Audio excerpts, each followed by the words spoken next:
সব নবীকে আল্লাহ একটা করে দোয়া দিয়েছেন, নবী দোয়া করলেই কবুল। সব নবীরা ওই দোয়া করে ফেলেছে দুনিয়াতে। বিশ্বনবী বলেন আমি করি নাই, আমি দুনিয়ার বুকে কঠিন বিপদে পড়েও কোনোদিন করি নাই। আমি আমার স্পেশাল দোয়াটা কিয়ামতের দিন আমার গুনাহগার উম্মতকে সুপারিশের জন্য রেখে দিয়েছি। আজকে আমি তোমার দরবারে দাঁড়িয়ে কিয়ামতের দিন ওই দোয়াটা করছি, আল্লাহ আমার যে উম্মতের হৃদয়ে যাররা পরিমাণ ঈমান আছে, আমার একটা উম্মতকেও তুমি জাহান্নামে ঢুকাতে পারবে না। বিশ্বনবী একবার ছাগলের রান খাচ্ছিলেন, খেতে খেতে বিশ্বনবী বলেন আনা সাইয়্যিদুন নাস ইয়াউমাল কিয়ামা, আমি কিয়ামতের দিন সর্বশ্রেষ্ঠ হব, মানুষের মধ্যে সর্বশ্রেষ্ঠ সেরা আমি বিশ্বনবী। আলহামদুলিল্লাহ পড়েন। বিশ্বনবী বলেন সেদিনটা বড্ড ভয়ঙ্কর, সেদিন কেউ কারো কোনো উপকারে আসবে না, বন্ধু বন্ধুর কাজে আসবে না, স্ত্রী স্বামীর উপকারে আসবে না, স্বামী স্ত্রীর উপকারে আসবে না, পীর সাহেব মুরিদরে বাঁচাতে পারবে না, মুরিদ পীর সাহেবরে বাঁচাতে পারবে না, নেতা কর্মীর পরিচয় দিবে না, কর্মী নেতার পরিচয় দিবে না, ভাই বোনকে চিনবে না, বোন ভাইকে চিনবে না, বাবা তার সন্তানকে চিনবে না, মেয়েকে দেখে মা দৌড়ে দৌড়ে পালাবে। বড্ড ভয়ঙ্কর দিন। বিশ্বনবী বলবেন জমিনটা এখনকার মতো থাকবে না, পুরো জমিনটা সমান হয়ে যাবে ফ্ল্যাট। এখন তো গোল, তখন ফ্ল্যাট। সবাই এক জমিনের উপরে দাঁড়াবে, সূর্যটা মাথার কাছে চলে আসবে, সূর্যের গরমে মানুষের মাথার মগজ গলে গলে কানের ছিদ্র নাকের ছিদ্র দিয়ে বেয়ে বেয়ে পড়বে। সবাই হয়রান পেরেশান ক্লান্ত শ্রান্ত। মানুষগুলো বলবে বাঁচার কোনো উপায় নাই।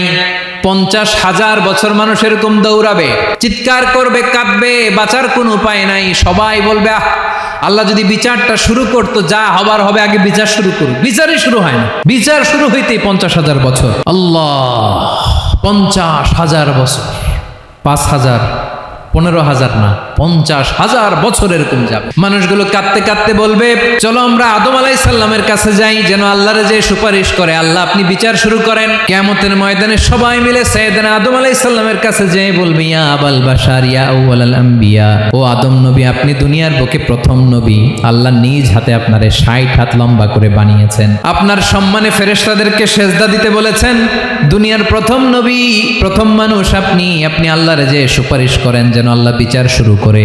আদম আলাইহিস সালাম বলবেন আমি পারবো না, কারণ আল্লাহ আমাকে একটা নিষিদ্ধ গাছের কাছে যেতে নিষেধ করেছিল, আমি ভুল করে এই গাছের ফল খেয়েছি। নাফসি নাফসি, আজকে আমার কি হবে আমি জানি না, আমি বড় লজ্জিত। আমারে যদি আল্লাহ জিজ্ঞেস করে কেন খাইছিলাম, আমার কোনো উত্তর নাই, তোমারে বাঁচামো কেমনে আমি? নবীরা থার করে কাঁপবে সেদিন। আদম আলাইহিস সালাম বলবেন আমি পারবো না, মাফ করো আমাকে, আমি পারবো না, ওই যে ভুল করে গন্ধম খেয়ে ফেলেছি, নিষিদ্ধ গাছের ফল খেয়ে ফেলেছে, আমি বড় লজ্জিত অনুতপ্ত, আমি পারবো না। আজকে আল্লাহ এত রাগান্বিত হয়েছে, আগে কখনো আল্লাহ এত রাগান্বিত হয় নাই, ভবিষ্যতে আল্লাহ কখনো এত রাগান্বিত হবে না, আমি পারবো না। এক কাজ করো, তোমরা নূহ আলাইহিস সালামের কাছে যাও। কোন নবী? লোকেরা এবার পাগলের মতো দৌড়াতে দৌড়াতে আল্লাহর নবী নূহ আলাইহিস সালামের কাছে যেয়ে বলবে ইয়া নবী আল্লাহ নূহ আনতা আউয়ালুর রাসূলি ফিল আরদ, আপনি জমিনে প্রথম রাসূল। আদম আলাইহিস সালাম নবী ছিলেন, রাসূল ছিলেন না, এই দুনিয়ার বুকে প্রথম রাসূল ছিলেন আল্লাহর নবী নূহ আলাইহিস সালাম। সবাই বলবে ও নবী আল্লাহ নূহ, রাসূল আল্লাহ নূহ, আল্লাহ আপনাকে আবদান শাকুরা, শুকর গুজার বান্দা বলে কোরআনে বলেছে। কোরআনে নূহ আলাইহিস সালামের নামেও সূরা আছে না নাই? আপনি আল্লাহর প্রিয় বান্দা, প্রিয় রাসূল। দেখেন আমাদের কি দশা, ঘামতে ঘামতে শেষ, জমিনটা তামার জমিন, সূর্যটা মাথার কাছে, কি করবো আর পারি না, ঘামতে ঘামতে আর কত ঘামবো, কত দাঁড়িয়ে থাকবো। আল্লাহরে যে বলেন বিচার যেন শুরু করে। নূহ আলাইহিস সালাম বলবেন আমিও পারবো না, আমিও পারবো না, আমি আমার ছেলের জন্য এক কথা বলে ভুল করে ফেলছি। যখন মহাপ্লাবন হবে আমি বললাম আল্লাহ আমার কলিজার টুকরা সন্তান রে বাঁচান। আল্লাহ বললেন ও নূহ সে তোমার সন্তান না, কারণ সে ঈমান আনে নাই, সে পাহাড়ের উপর দাঁড়িয়েছে, দেখি কেমনে সে বাঁচে। ওই যে আমি একটা না বুঝে আবদার করেছি, আল্লাহ আমার উপর রেগে গিয়েছিলেন। আজকে আল্লাহ ওই ব্যাপারে যদি আমারে প্রশ্ন করে, আমার কোনো জবাব নাই, আমি পারবো না, মাফ করো। তোমরা সবাই মিলে আল্লাহর খালিল ইব্রাহিম আলাইহিস সালামের কাছে যাও। লোকগুলো পাগলের মতো খুঁজতে আরম্ভ করবে, অযুত লক্ষ নিযুত কোটি মানুষের ভিড়ে আল্লাহর খালিল ইব্রাহিমকে যেয়ে বলবে ইয়া খালিলুল্লাহ, ও আল্লাহর খালিল, আল্লাহ আপনাকে বড্ড ভালোবেসেছেন, আপনি কাবা বানিয়েছেন, আল্লাহ আপনাকে বড্ড পছন্দ করেন। দেখেন আমাদের কি অবস্থা, আপনি যে আল্লাহর কাছে সুপারিশ করেন যেন আল্লাহ আজকে বিচার শুরু করে। আল্লাহর নবী ইব্রাহিম বলবেন আমিও পারবো না, আমি আমার জীবদ্দশায় 3টা মিথ্যা বলেছি। কয়টা?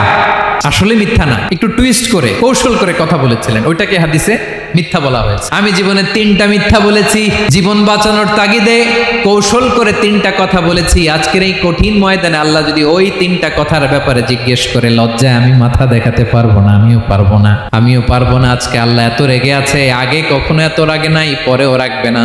তোমরা সবাই মিলে বনি ইসরাইলের নবী মুসা আলাইহিস সালামের কাছে যাও। সবাই এবার যাবে মুসা আলাইহিস সালামের কাছে, যেয়ে বলবে, ইয়া নবী আল্লাহ মুসা, আপনি ছিলেন কালিমুল্লাহ, আল্লাহর সাথে সরাসরি কথা বলতেন। রব্বুল আলামিন আপনাকে তাওরাত কিতাব দিয়েছেন, আপনি যে একটু সুপারিশ করেন। আল্লাহর নবী মুসা বলবেন, মাফ করো, আমিও পারবো না। আমি দুনিয়ার বুকে ভুল করে একটা মানুষকে মেরে ফেলেছি।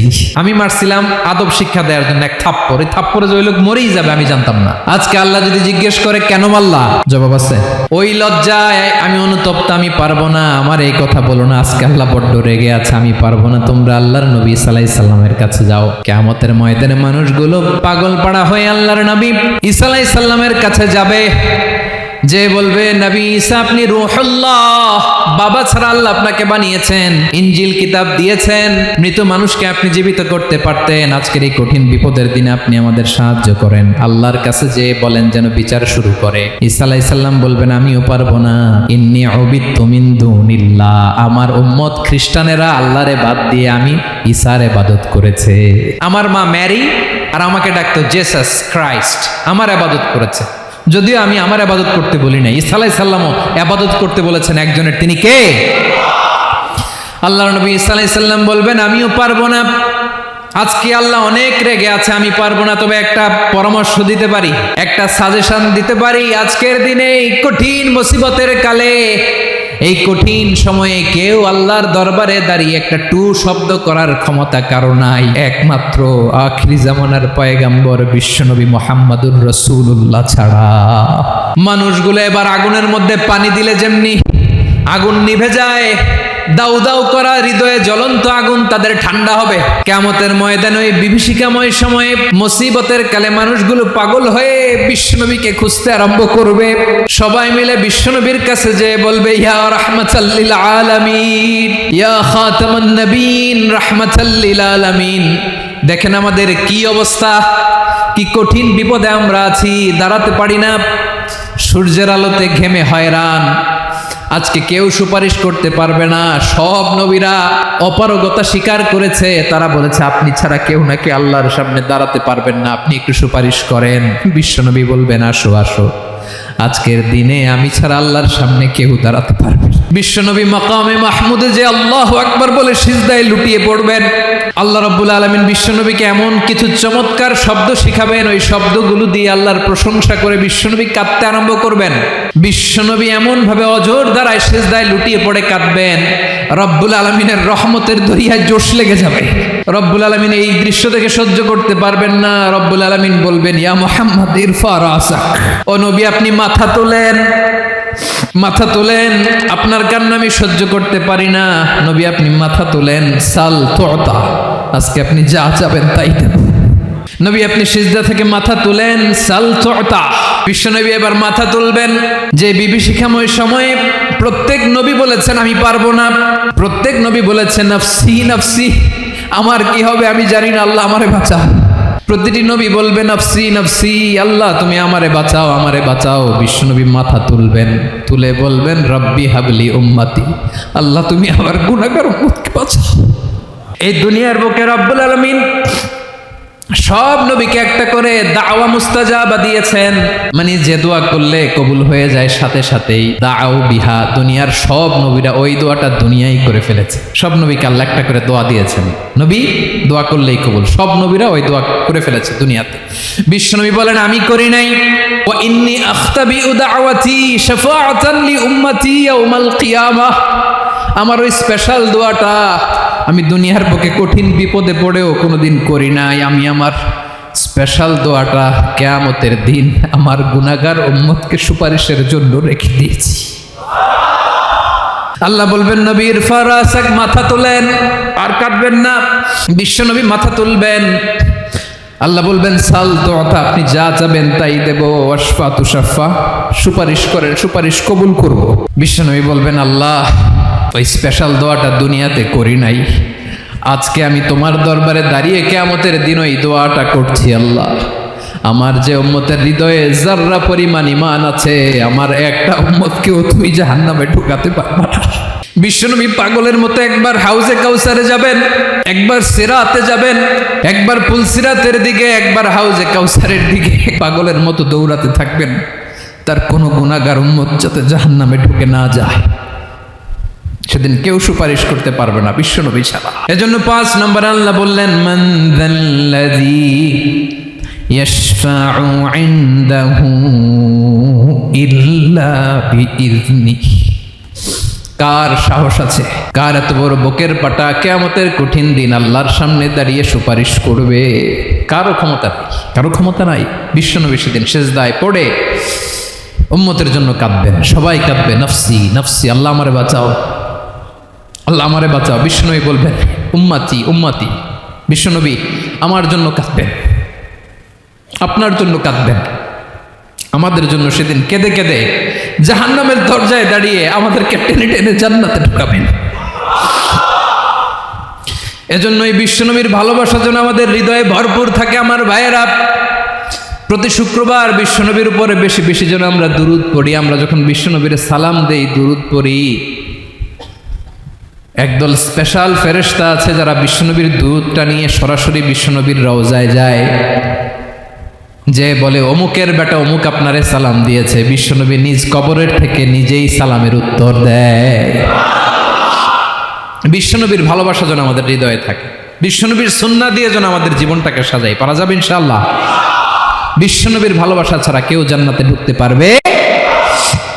বিশ্বনবীর পক্ষে আমরা বলবো, বিশ্বনবীর পক্ষে আমরা লিখব, বিশ্বনবীর জন্য আমরা আমাদের কলিজার রক্ত বিলিয়ে দিব, ঠিক কিনা বলেন? সেদিন বিশ্বনবী ছাড়া কেউ সুপারিশ করতে পারবে না। 5 নম্বর আল্লাহ বললেন, মান যাল্লাযী ইয়াশফাউ ইনদাহু ইল্লা বিইযনি। কে আছে সুপারিশ করবে আল্লাহর সামনে? আর আপনি আপনার বাবার দরবারে যে সেজদা দেন, হ্যাঁ, ইব্রাহিম আলাইহিস সালাম থারথার করে কাঁপবে আর বলবে, নফসি নফসি, আল্লাহ আমারে বাঁচাও। মুসা আলাইহিস সালাম থারথার করে কাঁপবে, আল্লাহ নফসি নফসি, আমারে বাঁচাও। আর আপনি পীরের দরবারে যে সেজদা দেন, কোথায় আছেন আপনি? খবরদার, কেউ বাঁচাতে পারবে না। যাকে ইল্লা, আল্লাহ যাকে অনুমতি দেন, বিশ্বনবীকে দিবেন, নবীদেরকে দিবেন, এরপরে আল্লাহ তার স্পেশাল ওয়ালিদেরকে, মুত্তাকিনদেরকে, শহীদদেরকে, সিলেক্টেড বান্দাদেরকে দিবেন। কিন্তু কাকে দিবেন, কার জন্য দিবেন, দুনিয়ার কেউ জানে না একজন ছাড়া, তিনি কে? আল্লাহর ওয়ালিদেরকে, নেককার লোকদেরকে আল্লাহ সুপারিশের অনুমতি দিবেন। কিন্তু আপনি যারে মানেন, যার পায়ে সেজদায় লুটিয়ে পড়ে থাকেন, তারে যে আল্লাহ দিবেন, এটার কোনো গ্যারান্টি আছে? কথা বলেন। এজন্য জপতে হবে একজনের নাম, আওয়াজ করে বলুন, তিনি কে?